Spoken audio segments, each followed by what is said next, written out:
সেদিন সকাল হতে না হতে দীপ ফোন করে আমাকে, বলে ভাই যাবি নাকি? আমি বললাম কোথায়? বলে, চ না ভাই, চা খেয়ে আছি। আদিও ফোন করলো, বলে কোথায়? বলছে চশোরাটি চল। তো চশোরাটিতে আমরা অনেকবার গেছিলাম চা খেতে, এই প্রথম না। এই আমার হয়তো এই নিয়ে 8-9 বারেরও বেশি। তো আমাদের বাড়ির থেকে বেশি দূর না, হার্ডলি 15-16 মিটার রাস্তা।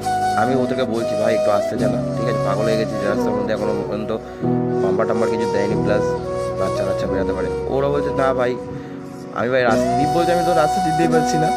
তো এই করতে করতে আনন্দ করতে করতে করতে করতে করতে আমরা এগেছিলাম।